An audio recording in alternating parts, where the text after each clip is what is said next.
Guys, I've been in real estate investing for over 26 years, and at this point, I've seen it all. And as someone who's now doing deals for the last several years on the island of Puerto Rico, let me tell you where I see the real estate market on the island going. Puerto Rico is a real estate investor's dream, and the housing market is amazingly well set up for a real estate investor who knows what to look for. But there's a lot of pitfalls, and it can be a disaster zone if you don't know what you're doing. Here's why. We've got distressed sellers and distressed properties everywhere, island-wide. Thousands of vacant, decaying homes that no one's wanted or touched in years. We call them zombie houses. There are so many properties with the families that don't agree with what to do with them, or people that just want to walk away, or owners that have left for the States for greener pastures. You've got homes that have title problems, that have tax issues, and they've got a whole bunch of damage and a lot of termites. It gets even better. There's no good MLS, so the sales system, it sucks, and there's a huge arbitrage. There's no standardized comps,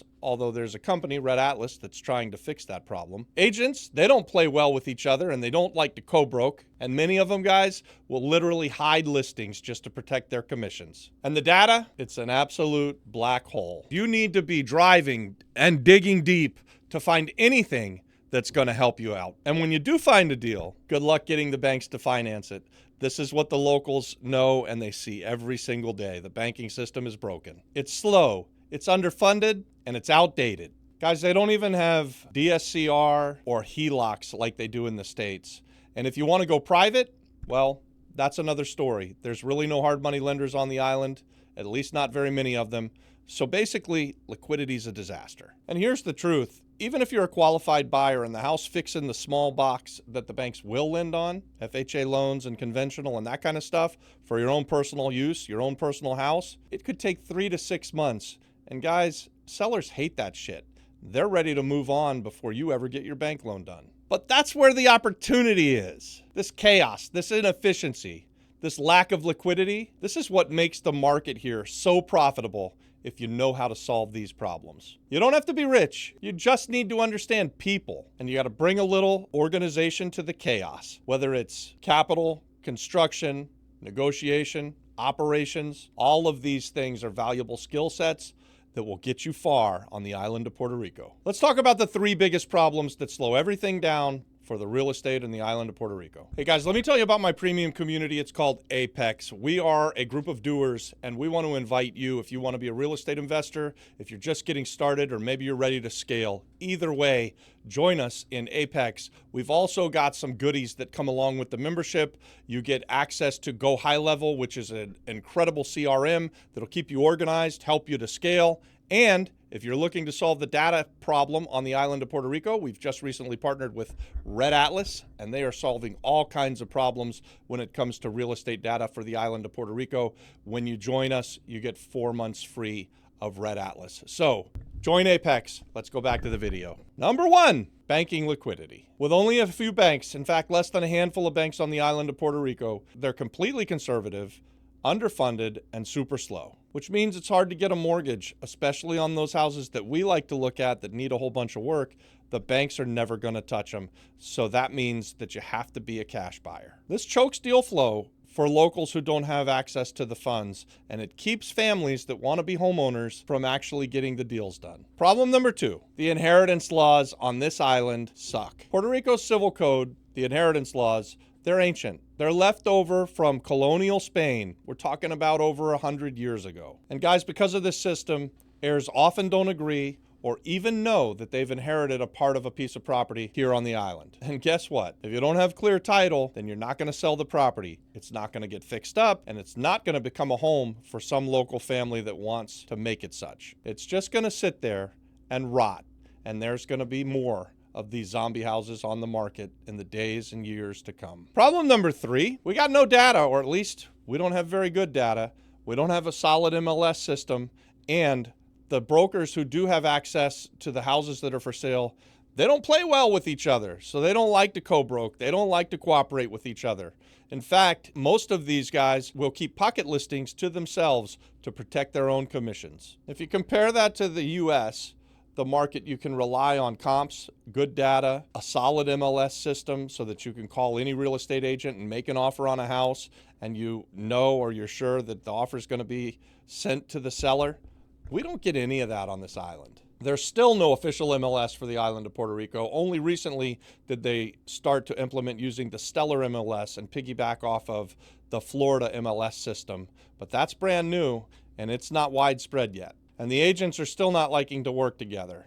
Co-broking, not that big of a thing on the island. What this does is it creates a huge arbitrage. Pricing can be all over the place. I can remember being in an apartment building with one realtor and looking at an apartment on the second floor and asking, is there anything else in the building for sale? And I'm told no.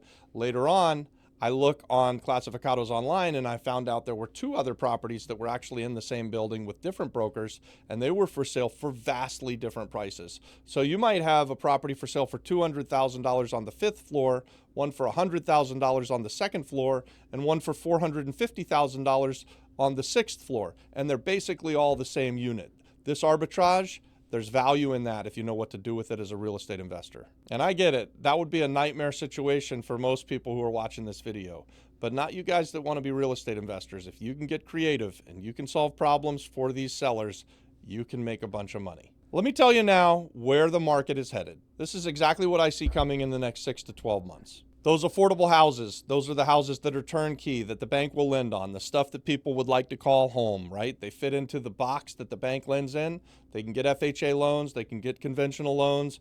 That's where the liquidity is, and that's where the appreciation is going to be. So these $300,000 and less homes that are already fixed up and ready to go, they're going to keep doing well. They're going to perform well. And in fact, I think we'll see that market continue to go up. Man, the whole time that we've been on the island, whenever we've fixed something up and got it back on the market where someone could go to the bank and borrow against it, those things that fit inside the box that we like to talk about, there's a line a mile long.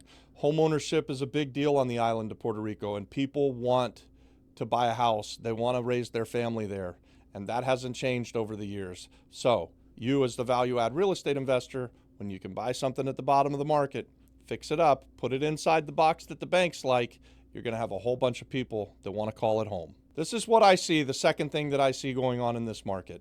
There's so many distressed properties on the island, and while they have been being eaten up by some local real estate investors, what I'm seeing is that this is a trend that's going to continue. There's a housing shortage on the island, guys. 250,000 houses short of what is needed. But guess what?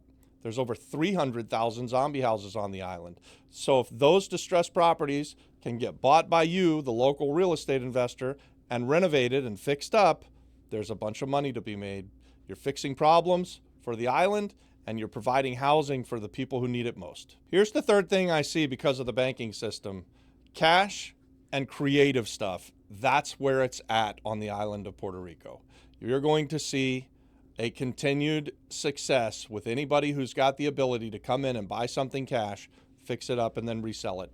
Or someone who's going to come in and negotiate with the sellers here on the island, knowing that they can't unlock the liquidity otherwise. You can offer great seller finance deals and put the sellers in the place of the bank and get them to take payments, and that's how you can get yourself a great deal, maybe keep a rental property or two, build some wealth. And once rates drop, expect a rush, again, especially on the stuff inside the box. The fifth thing that I'm seeing on the island, the easy leads, they've already started to dry up. When we first came to the island, there was a gluttony of houses that were bank-owned. So there were lists a mile long of bank-owned properties. And the banks, guys, they're not real estate investors. They don't want to own those houses. In fact, the rules are stacked against them, and they needed to unload those properties. So that was low-hanging fruit 7 years ago.